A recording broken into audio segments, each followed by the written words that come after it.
Assalamualaikum warahmatullahi wabarakatuh.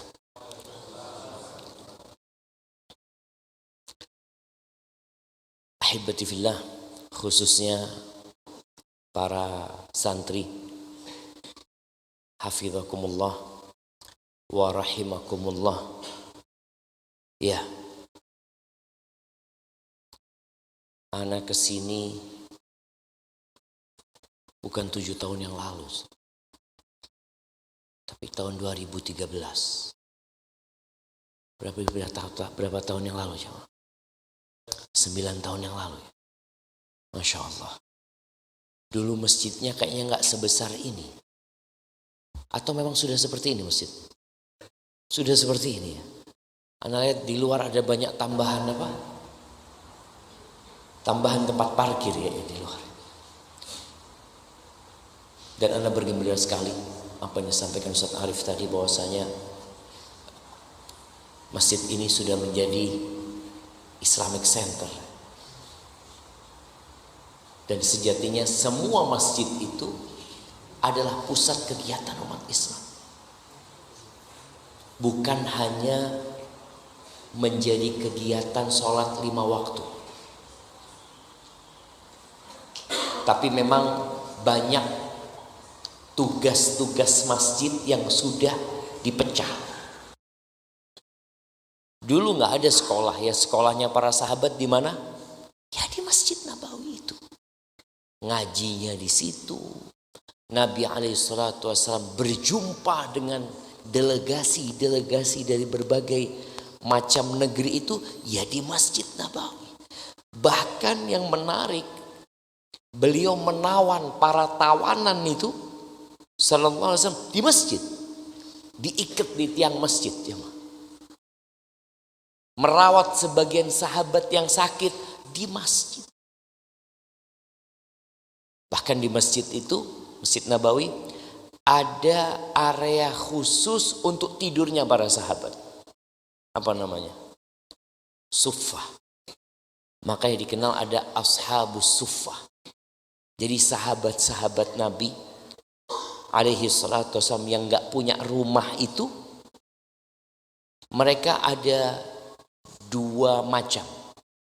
Yang satu dijadikan saudara dengan sahabat-sahabat Ansor, sehingga mereka tidur di rumahnya orang Ansor, dibawa sama mereka.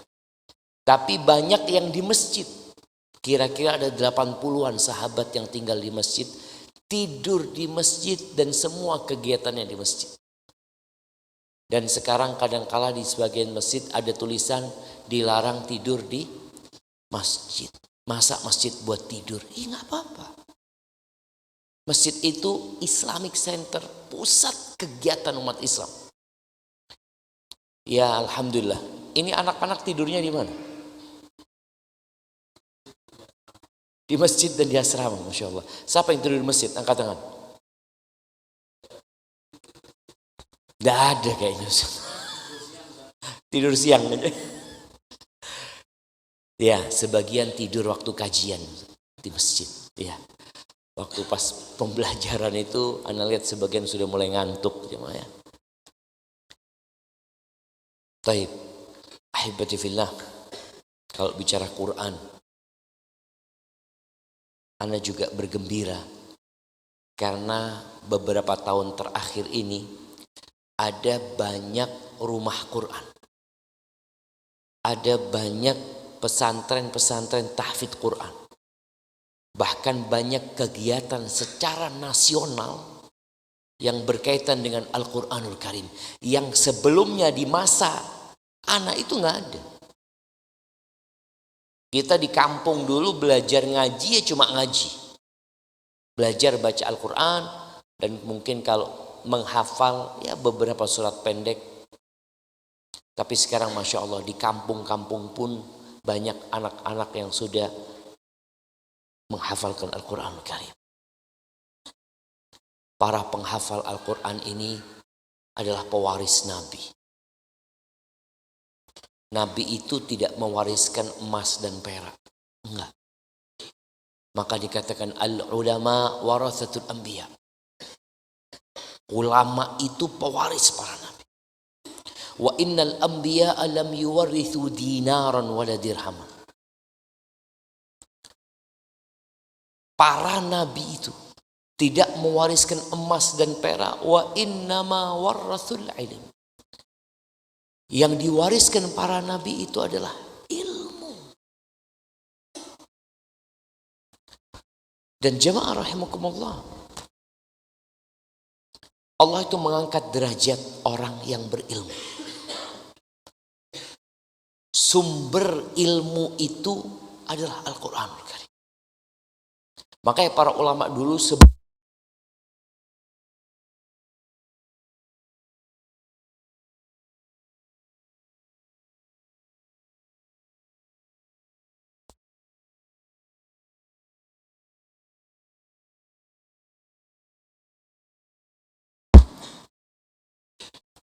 Al-Imam Syafi'i rahimahullahu ta'ala, sebelum beliau belajar muwatta'nya Imam Malik, beliau menghafal Al-Quran Al-Karim.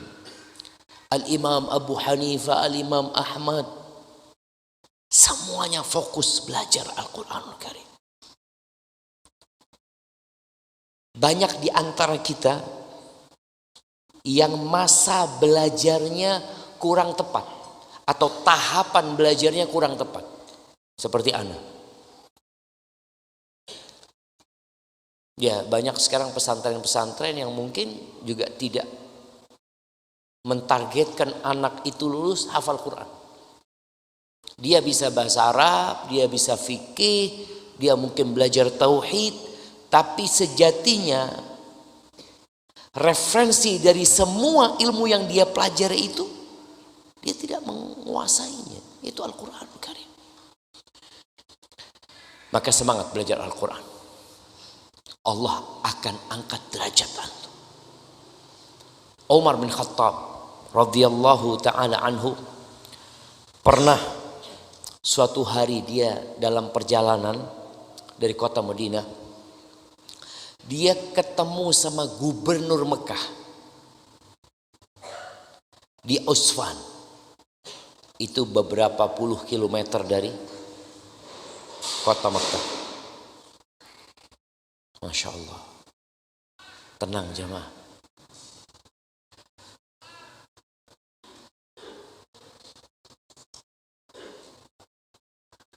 Umar tanya sama gubernur Mekah,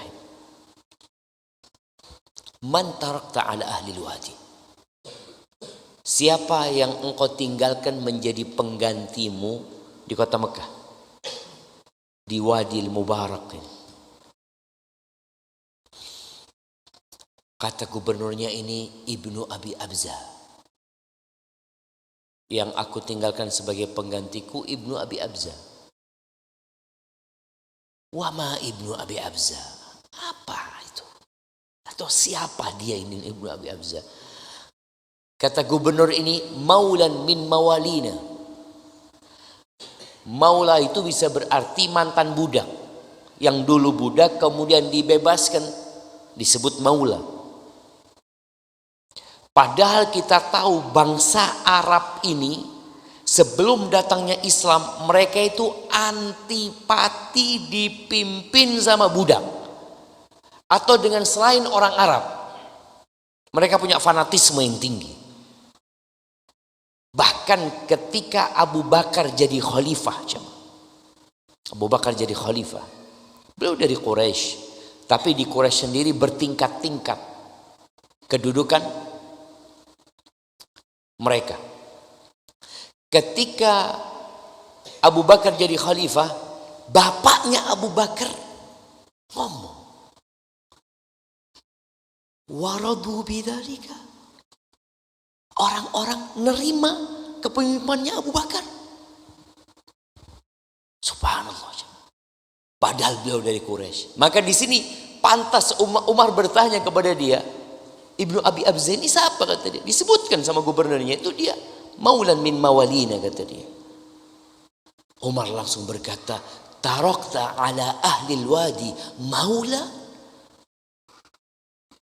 Engkau jadikan penggantimu itu sekarang di Mekah ini seorang mantan budak, maula.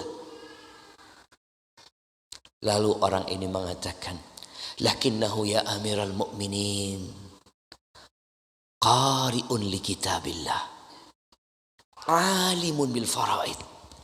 Wahai amirul mu'minin, dia itu walaupun maula tapi dia istimewa. Apa keistimewaannya? Dia hafal Al-Quranul Karim. Yang kedua, dia itu alim dengan faraid, dengan urusan ilmu waris ini. Umar ketika mendengarkan ucapan ini, bayangkan ya, seorang maula menjadi pemimpin di kota Mekah yang kebanyakan penduduknya adalah orang-orang Quraisy.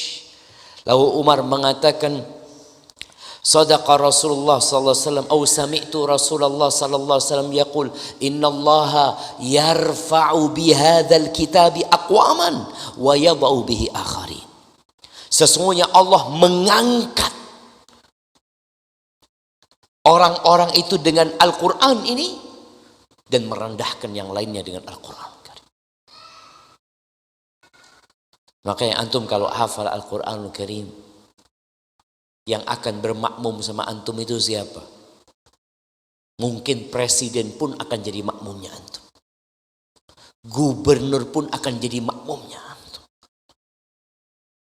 Ini sebuah kedudukan yang agung yang Allah berikan kepada penghafal Al-Quranul Karim. Tapi menghafal Al-Quranul Karim itu butuh perjuangan.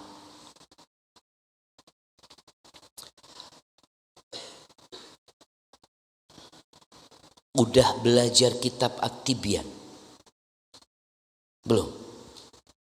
Anak-anak belum belajar kitab At-Tibyan, fi adab hamalatil Quran. Kayaknya ini kitab harus menjadi kitab yang pertama dikaji oleh para penghafal Al-Quran. Imam Nawawi mengarang sebuah kitab judulnya At-Tibyan fi adab hamalatil Quran. Penjelasan tentang adab-adab para penghafal Al-Quranul Karim. Orang yang membawa Quran ini harus punya adab. Kenapa? Karena kata Nabi SAW, wal Qur'anu hujjatun laka au alaika.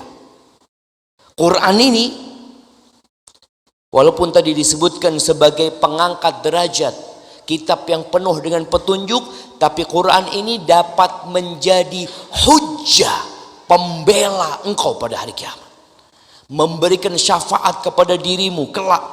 Atau sebaliknya, Quran itu akan menjadi penggugat atas diri. Makanya penting kita belajar adab.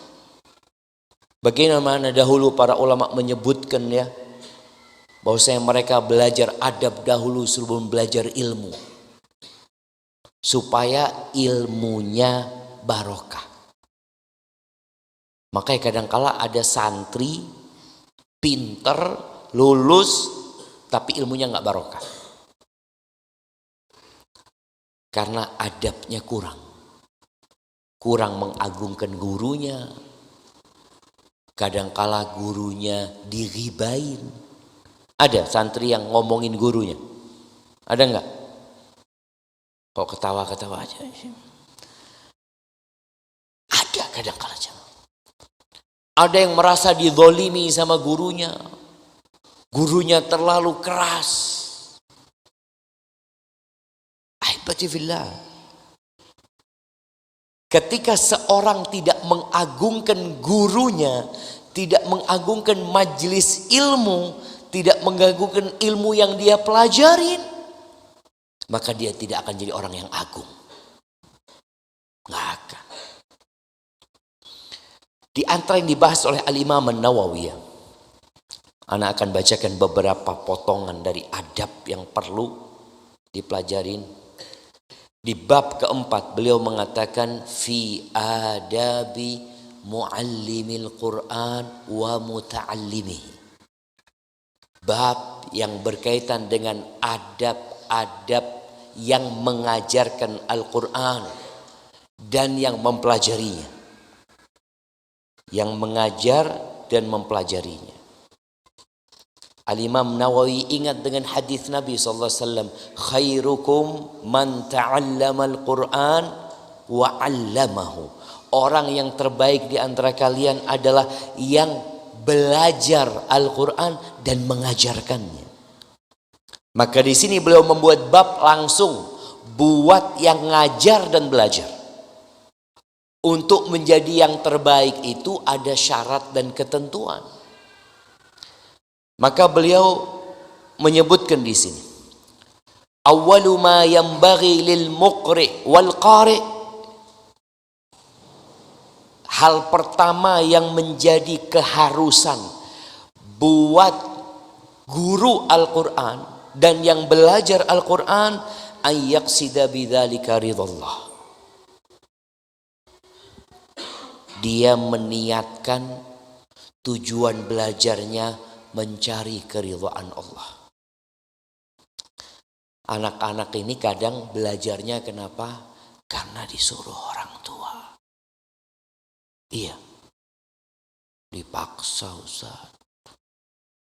Cuma karena saya harus berbakti sama orang tua. Kalau enggak mungkin sudah kabur Ustaz. Ada sebagian yang belajar karena disuruh orang tua. Ada apa enggak? Siapa yang datang ke sini karena disuruh orang tua? Angkat tangannya. Enggak ada yang angkat tangan. Siapa yang di sini belajar dari hatinya sendiri? Enggak ada yang angkat tangan juga. Terus kenapa belajarnya? Kadang-kala belajar itu sudah menjadi kelaziman. Semua pada belajar, masa anak nggak belajar? Oke, nggak apa-apa, alhamdulillah. Sekarang niatkan. Sudah sampai di sini, sudah sampai pesantrennya namanya Madinatul Quran. Allahu Akbar jemaah. Tapi tadi Ustadz Arif ngomongnya kampung ini ya, jadi Madinah gitu ya. Karena Madinah ini kota jemaah. Masya Allah. Iya, mudah-mudahan kampung ini jadi kota. Kotanya Al-Quranul Karim. Mudah-mudahan setiap santri yang pulang nanti, di sana dia bawa lentera Al-Quran. Dia sebarin di kampungnya. Yang satu lagi lulus, dia sebarin di kampungnya. Sehingga di malam hari ketika dilihat dari atas, ada banyak lentera-lentera yang itu dibawa pulang oleh antum santri-santri. Maka niatkan sekarang, aku datang mencari keridhaan Allah Subhanahu wa taala. Siapa sih Allah yang kita cari keridhaannya? Kita tuh kadang-kala kalau ada orang besar, ada orang yang mungkin memberikan hadiah kepada kita, memberikan kepada kita manfaat, kita berharap keridhaan orang itu. Karena kita pikir, antum kalau orang ini senang sama antum dibelikan mobil. Benar. Ketika tahu itu, kita akan berusaha mencari kesenangannya orang ini. Tapi ingat, dia itu makhluk. Makhluk. Yang dia tidak akan bisa berbuat apa-apa kecuali dengan izin Al-Khaliq, Allah Azza wa Jalla. Siapa yang punya kota Banyuwangi ini? Siapa Bupati Banyuwangi? Antum, siapa Bupati Banyuwangi? Ipul. Hah? Ipung. Gus Ipung. Ibung. Ipuk. Ipuk. Sebelumnya siapa? Azwaranas. Sebelumnya siapa? Ratna. Sebelumnya. Berganti-ganti dan Ipuk pun akan pergi. Diganti dengan yang lainnya. Manusia. Makhluk. Nggak ada yang berkuasa di negeri ini dalam kurun waktu yang lama. Paling lama siapa? Presiden kita paling lama siapa? Pak Harto. Berapa lama? 32 tahun. Di mana sekarang Pak Harto? Ada di mana aja? Orang dulu takut sama Pak Harto. Iya. Di masa Orde Baru, Masya Allah mereka. takut banget. Sekarang di mana orang yang ditakuti? Mati. Digantikan oleh siapa? Habibie. Yang cerdas, yang pandai, yang bisa bikin pesawat. Yang kalau antum lihat isi rumahnya Habibie, mobil-mobil mewah, mobil-mobil antik banyak sekali. Pertanyaannya, di mana Habibie sekarang? Mati.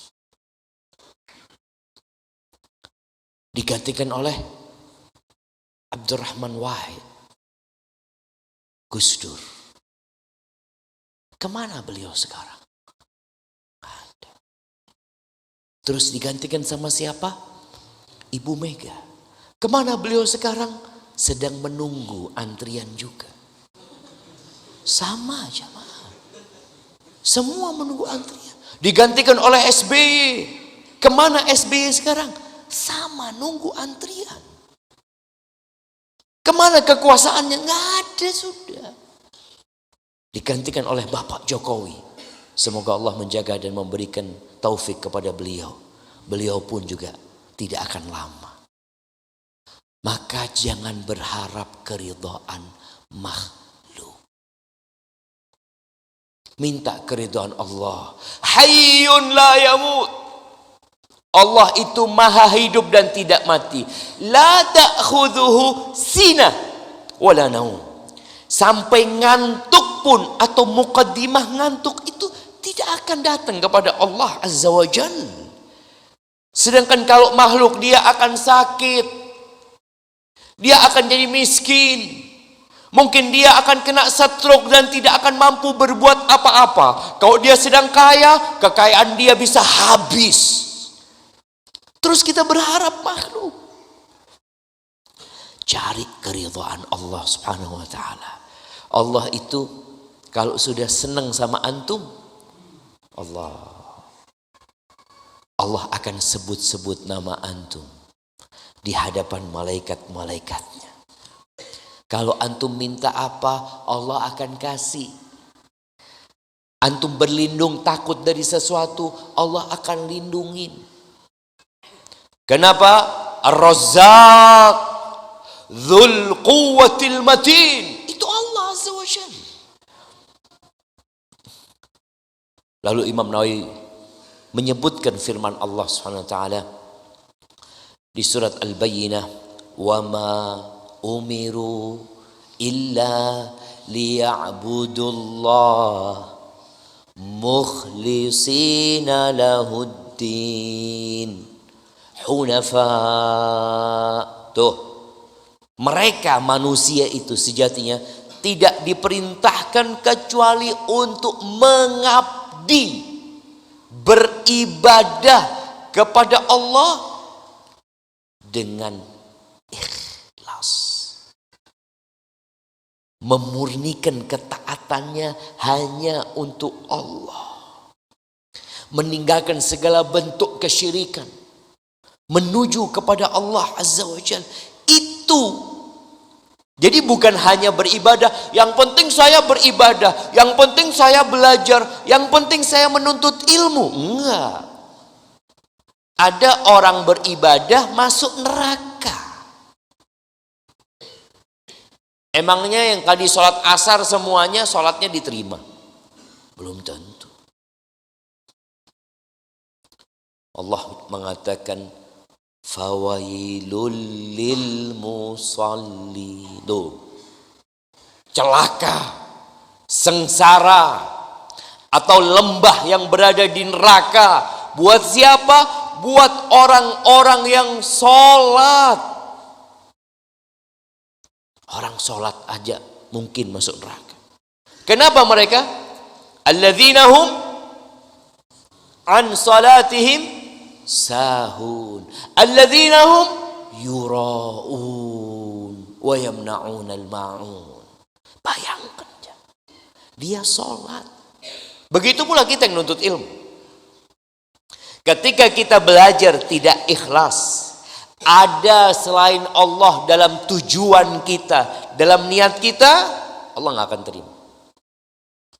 Allah sudah berikan ketetapan, Allah sudah sampaikan, Allah tidak akan terima kecuali yang ikhlas.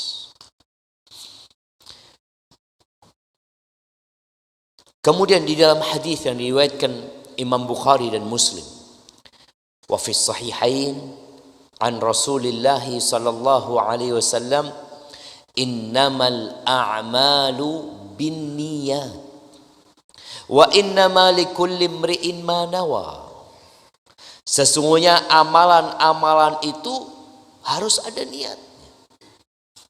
Dan setiap manusia akan mendapatkan apa yang dia niatkan. Wa hadzal hadits min usulil Islam. Hadis ini termasuk dari dasar-dasar agama Islam.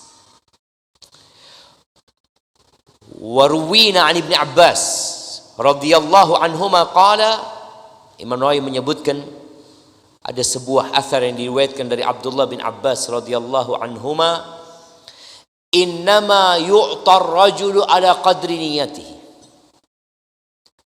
wa an ghairihi innama yu'tan nas ala qadri niyatihim. Orang itu akan dikasih sama Allah, dikasih ilmu, dikasih hidayah ala qadri niyati, sesuai dengan kadar niatnya. Kadang-kala kita melihat ya, secara pandangan mata kita memandang sesuatu yang membingungkan. Contohnya, antara Umar ibn Khattab sama Abu Talib. Umar bin Khattab itu sebelum masuk Islam dia adalah sosok yang suka menyakiti umat Islam, menyiksa mereka, mengganggu Umar bin Khattab radhiyallahu anhu. Di sisi yang lainnya, Abu Talib sejak Nabi diutus sama Allah Subhanahu wa taala, beliau adalah pembela dakwah Nabi SAW. Beliau backing, pasang badan agar Nabi bisa berdakwah. Tapi pertanyaannya, kok yang dapat hidayah Umar, kok Abu Talib mati kafir? Kok bisa, Ustaz? Ini sama-sama orang kafir awalnya. Allah Azza wa Jalla mengatakan, menurunkan firman-Nya, innaka la tahdi man ahbabta walakin Allah yahdi man yasha wa huwa a'lam bil muhtadin. Engkau itu gak akan bisa memberikan hidayah kepada orang yang kau cintai. Gak bisa. Nabi gak bisa. Kita ini kadang-kadang kepingin, orang tua kita kepingin, keluarga kita dapat hidayah. Kita udah berusaha semampu kita, ingat kita gak bisa. Akan tetapi Allah yang memberikan hidayah kepada siapa? Kepada siapa yang Allah kehendaki. Dan Allah lebih tahu dengan siapa yang pantas mendapatkan hidayah. Ini bicara Allah tahu dengan isi hati setiap manusia. Kenapa dia dapat hidayah? Ada sesuatu di hatinya sehingga Allah memberikan hidayah kepada dia. Yang ini Allah gak kasih hidayah, walaupun secara amal dia nampak membela. Allah lebih tahu. Maka yang orang itu akan mendapatkan sesuai dengan kadar niat. Maka setiap orang itu harus memeriksa wadahnya ilmu. Apa wadahnya ilmu? Kertas? Bukan. Buku? Bukan. Wadah ilmu itu hati. Hati ini wadah. Dan antum akan mendapatkan. Kalau antum niatnya benar. Sejak awal ana niat menghafal Al-Quranul Karim. Demi untuk menjadi hamba Allah yang mengerti tentang agamanya. Dan ana ingin mengajarkan Al-Quran agar orang-orang mendapatkan manfaat. Ana berharap Quran ini memberikan syafaat. Ana berharap Quran ini mendampingi ana di kubur ana. Terus kebaikan-kebaikan yang ada dalam hatinya dikasih sama Allah Azza wa Jalla. Tapi kalau niatnya kepingin menang lomba, kepingin jadi juara satu saja, ya dikasih. Orang itu yang diinginkan. Kemudian beliau menyebutkan beberapa athar. Beliau mengatakan warawaina, Imam Nawawi mengatakan warawaina 'anil Ustaz Abil Qasim Al-Qushairi rahimahullahu ta'ala qala al-ikhlas ifradul haq fi ta'ati bil qasd. Ikhlas itu hanya menunjukkan kepada Allah dalam ketaatan. Tujuannya hanya Allah. Wa huwa an yurida bi ta'atihi at-taqarrub ila Allah ta'ala duna syai'in akhar. Yaitu dia berharap dengan ketaatannya mendekatkan diri kepada Allah, kepingin dekat sama Allah, kepingin dapat rahmatnya Allah, kepingin dapat kasih sayang Allah, kepingin dekat sama Allah. Bas. Antum tahu tukang sihir Fir'aun,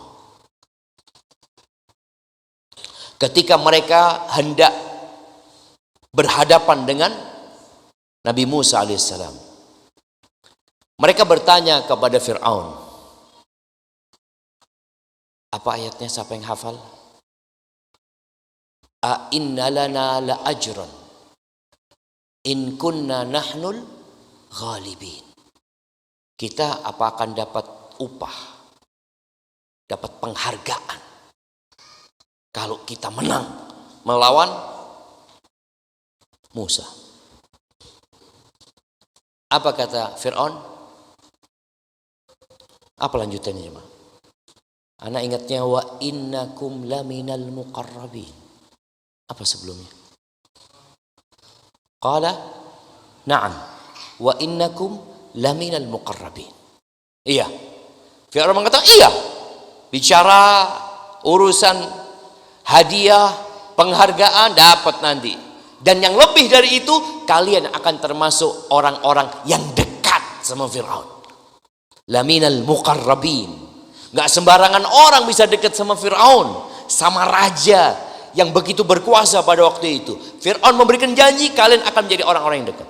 Sekarang nih antum beribadah dalam rangka mendekatkan diri supaya dekat sama Allah Azza wa Jalla. Kalau antum sudah dekat sama Allah, udah apa aja dapat. Beliau mengatakan duna syai'in akhar, bukan karena hal yang lain, bas kepingin dekat sama Allah. Min tasannu'in li makhluk, bukan karena ya berbuat dengan harapan dilihat sama makhluk.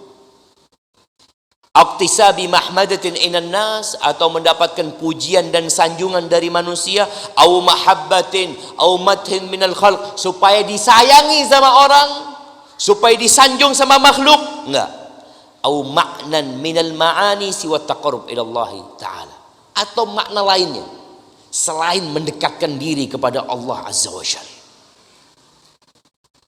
Niatkan itu, kepingin dekat sama Allah. Antum tuh habis sholat baca ayat kursi biasanya, Allahu la ilaha illa huwal hayyul qayyum. Antum baca di ayat kursi itu ada 10 bagian,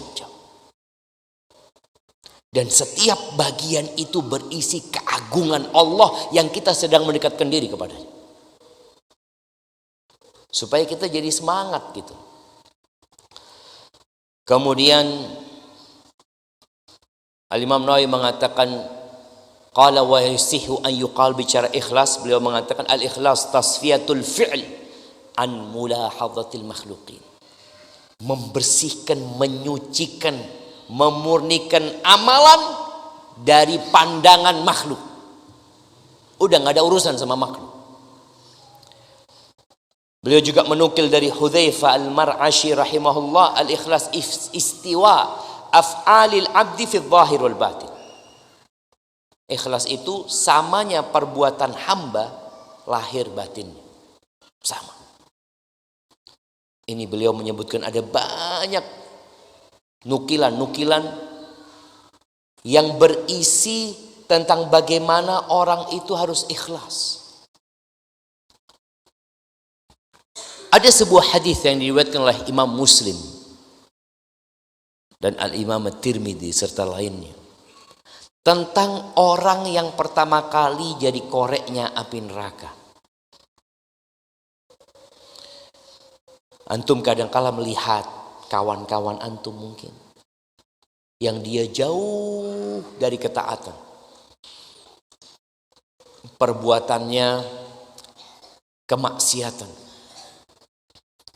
Dan antum berada dalam ketaatan kepada Allah Azza wa Jalla. Ingat dengan hadis ini. Supaya kita tidak meremehkan orang. Kita perlu sibuk sama diri kita. Awwalu man tusa'ar bihin nar yaumal qiyamah thalath. Yang akan menjadi korek api neraka, yakni neraka itu akan disulut dengan 3 manusia. Yang pertama disebutkan alimun wa qari'ul Qur'an. Orang yang alim dan orang yang hafal Al-Qur'anul Karim. Itu koreknya api neraka. Didatangkan nih orang untuk disidang. Karena semua tidak akan dimasukkan ke neraka kecuali hujjah Allah sudah ditegakkan kepadanya, sudah ada hisab, sudah ada mizan, nanti mereka dimasukkan ke neraka. Maka dipanggil nih orang. Fa'utiya bihi. Thumma arrafahu Allahu ni'amahu alaihi. Allah ingatkan orang ini, Allah buktikan nikmat-nikmat yang Allah berikan kepadanya. Dan orang ini mengakui semua nikmat yang Allah berikan. Lalu Allah bertanya, "Madza amilta biha?"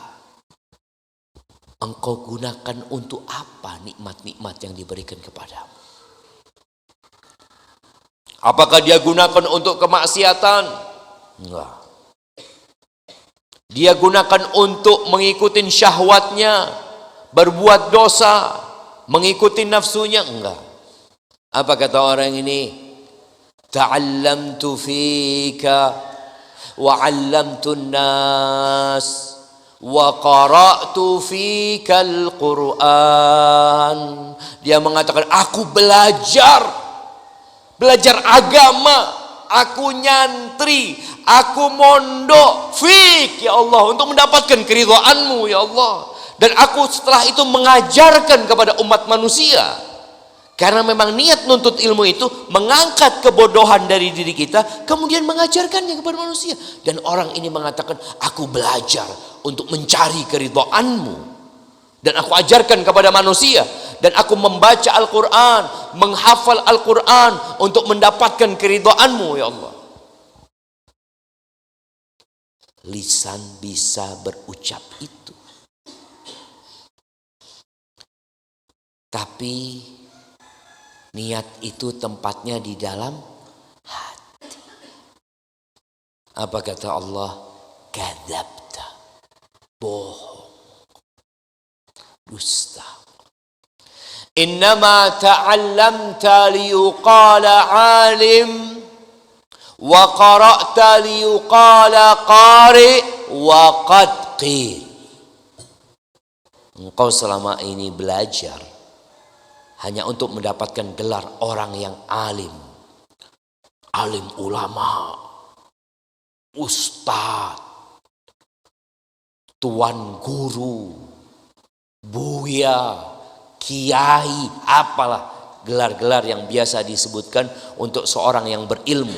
Dan engkau menghafal Al-Quran sejatinya untuk mendapatkan gelar Al-Qari, orang yang hafal Al-Quran, orang yang enak bacaan Al-Qurannya.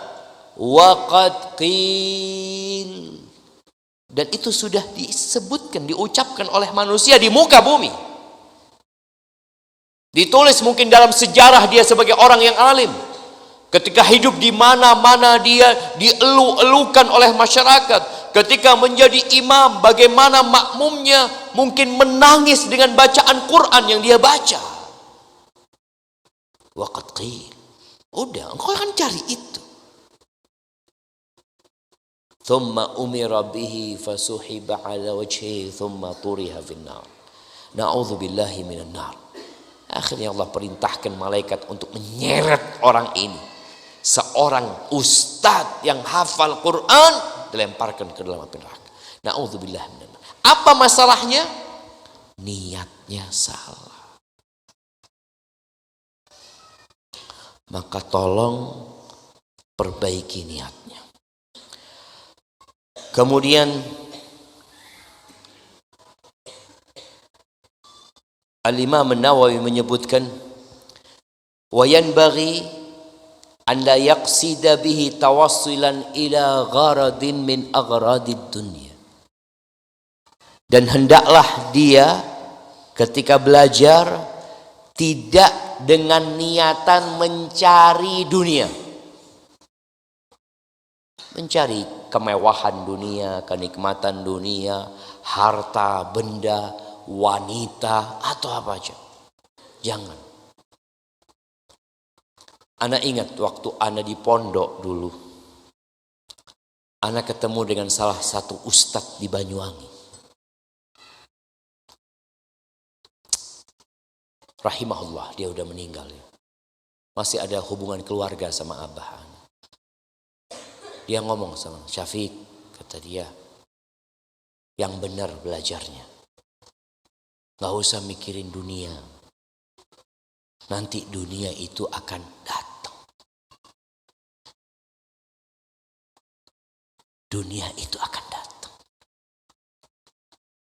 Antum gak usah mikirin nanti mau gini, nanti datang tuh dunia. Bagaimana Nabi SAW mengatakan, man kanatil akhiratu hammah.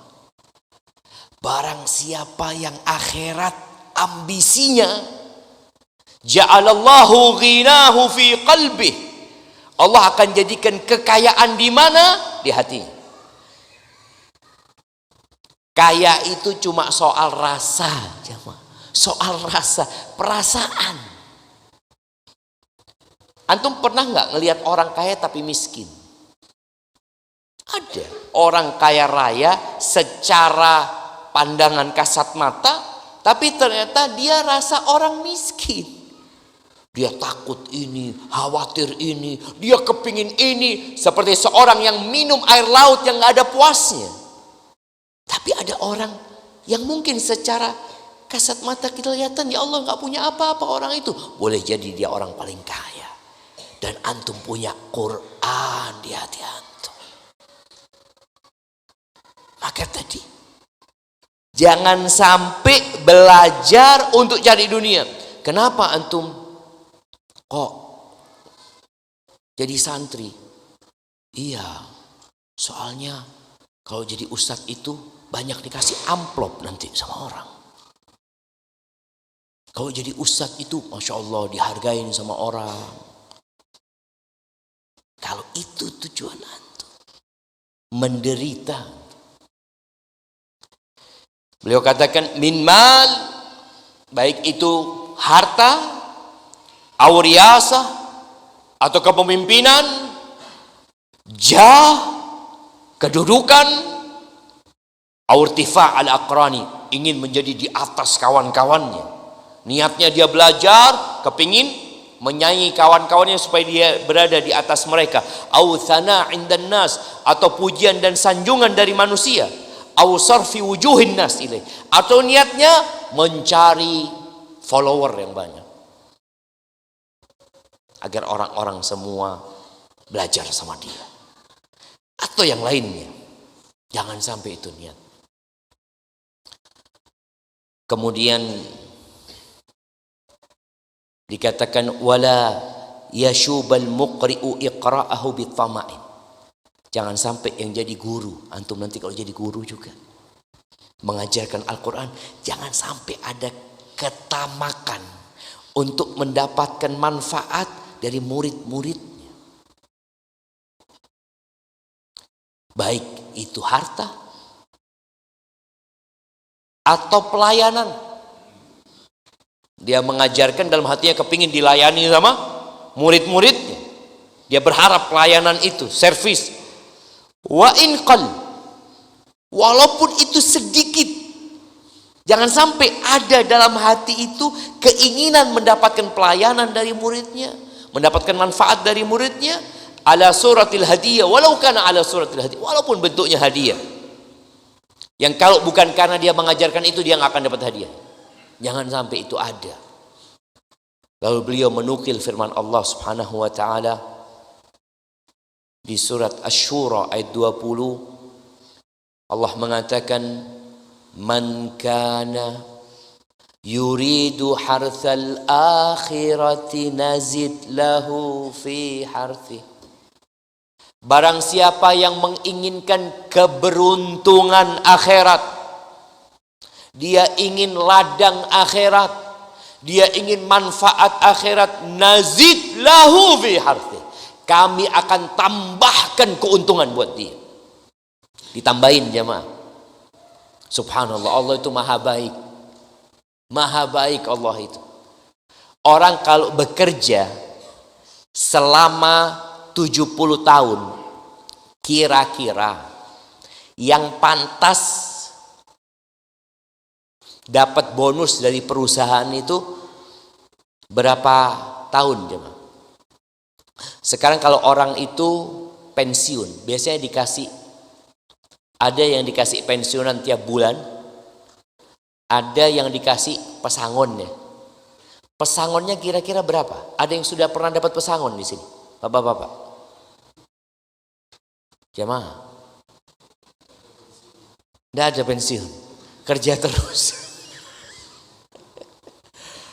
Iya, berapa jemaah biasanya? Mungkin punya cerita lah kawannya, supaya anak dapat, anak kepingin ngomong yang sesuai dengan realita ya, supaya anak nggak ngomong dari hayalan anak. Berapa kira-kira yang antum tahu? Orang kalau dikasih pesangon itu berapa? Jemaah, tidak tahu. Kawannya resign mungkin ya dari perusahaan, kemudian dia dikasih sama perusahaan, ya dikasih bonus yang banyak. Ada yang kasih 1M, 2M mungkin. Berapa Ustaz? 2M, makasih mas. 2M, makasih mas. Itu 2M Ustaz. Nah, hebatnya, anggap dikasih 10 miliar. Karena dia telah berkhidmat di perusahaan ini. Dia kerja sejak umur 25 tahun sampai umur 65 tahun. Berapa tahun? 40 tahun. 40 tahun dia bekerja. Dikasih 10 miliar. Banyak apa enggak jemaah? Oh, banyak seakan-akan. Enggak. Setelah itu mati itu. Selesai. Makanya sedangkan Allah katakan yang ambisinya, keinginannya adalah akhirat, nazid lahu fi, kami kasih tambahan keuntungan buat dia. Apa kata Allah tentang surga? Fiha ma tashtahihil anfus wa taladzul a'yun wa antum fiha khalidun. Insyaallah. Apa ini? Loh, ana maunya 5 menit lagi, ini 10 menit lagi di sini jamaah ternyata. Baik. Jamaah, di surga itu semua yang diinginkan jiwa ada. Kalau antum tadi pensiun, udah kerja full bagus, lalu antum mengatakan kepada atasan, saya ingin punya perusahaan ini, nggak akan dikasih antum. Mungkin dikasih rumah, kasih tadi. Tapi di surga, apa yang antum inginkan? Antum selama ini kepingin apa sih? Dikasih sama Allah. Yang enak dipandang, aduh semuanya enak dipandang. Dan yang lebih dari itu, kalian akan kekal selama-lamanya di situ. Antum kalau dikasih fasilitas liburan di hotel bintang 5 di Denpasar sana, depannya langsung pantai, Masya Allah, pantai pribadi, antum bisa berenang semua antum di sana. Dikasih waktu, Bapak di sini cuma sebulan. Langsung orang berpikir, ya Allah, cuma sebulan ya. Kenapa enggak setahun? Karena antum akan tahu, akan kembali kepada kesibukan antum, keletihan antum. Tapi di surga selama-lamanya. Tuh, anak-anak nih, antum kepingin apa? Apa yang antum hayalkan itu di surga ada yang lebih baik dari itu.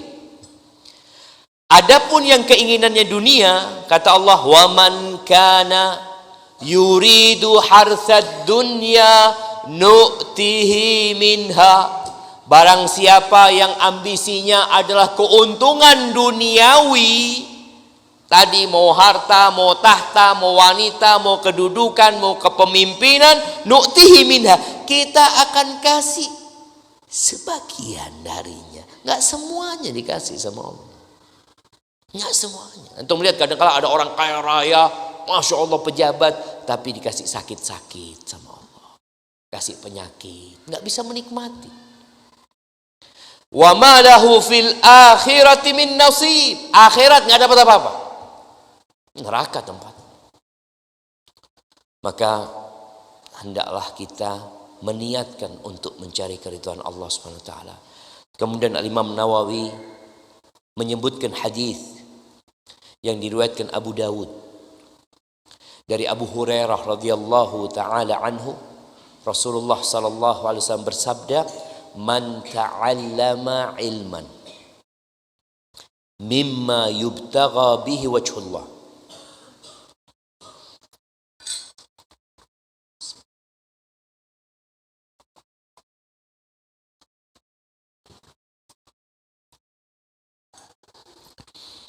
Alhamdulillah.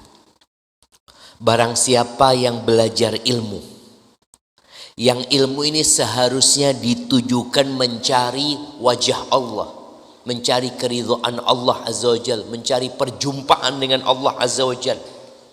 Seharusnya ilmu ini harusnya niatnya buat akhirat, nggak ada niat dunia.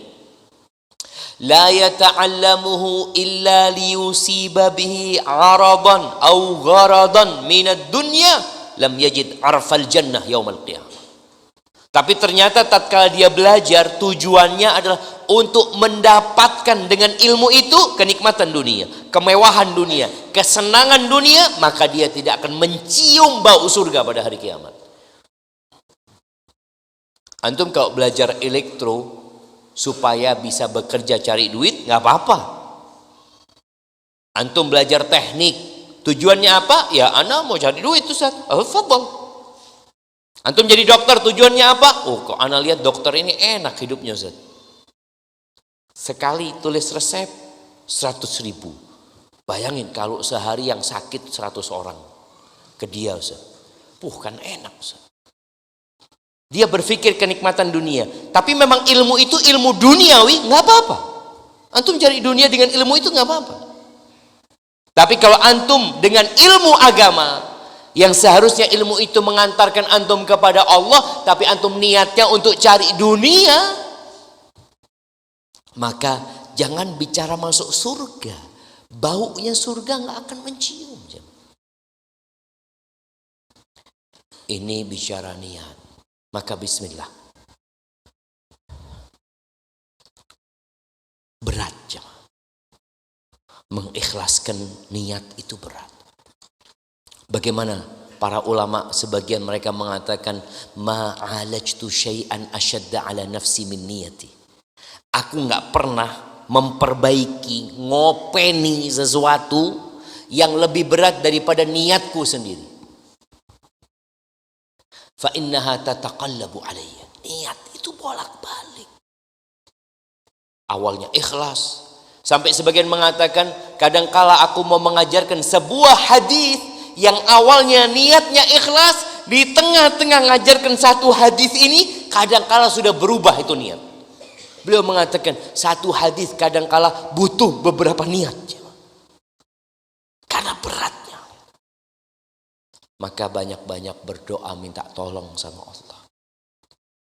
Ada doa yang Nabi ajarkan agar kita dijaga dari riya, dijaga dari semua niat selain Allah Azza wa Jalla. Nabi mengatakan kepada para sahabatnya, qulu, katakan, Allahumma inni a'udzubika an usyrika bika wa ana a'lamu wa astaghfiruka lima la a'lamu. Coba baca. Allahumma inni a'udzubika an usyrika bika wa ana a'lamu wa astaghfiruka lima la a'lamu. Antum baca. Allahumma inni a'udzubika an usyrika bika wa ana a'lamu wa astaghfiruka lima la a'lamu. Antum baca.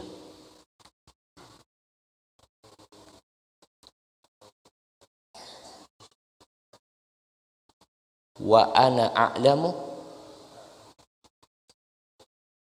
wa astaghfiruka lima. Allahumma inni a'udzubika an usyrika bika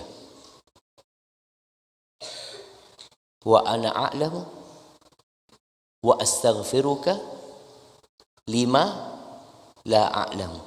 Ya Allah, aku berlindung kepadamu dari melakukan kesyirikan yang aku ketahui, aku sadari. Minta perlindungan sama Allah supaya dijauhkan.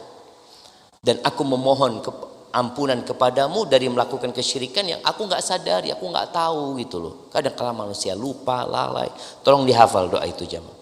Kemudian baca doa juga, Allahumma inni a'udzubika min ilmin la yanfa' wa min qalbin la yakhsha wa min nafsin la tashba wa min du'ain au min da'watin la yustajabu laha. Itu mungkin yang dapat Anda sampaikan untuk pertanyaan nanti sekaligus kajian malam aja. Apabila benar yang Anda sampaikan itu dari Allah Jalla Jalaluh, kalau ada yang salah itu dari diri Anda pribadi, Allah dan Rasulnya terbebaskan dari kesalahan itu. Jangan lupa ini akhir Jumat, manfaatkan untuk banyak-banyak berdoa minta sama Allah Subhanahu wa taala. Subhanakallahumma bihamdika asyhadu an la ilaha illa anta astaghfiruka wa atubu ilaik.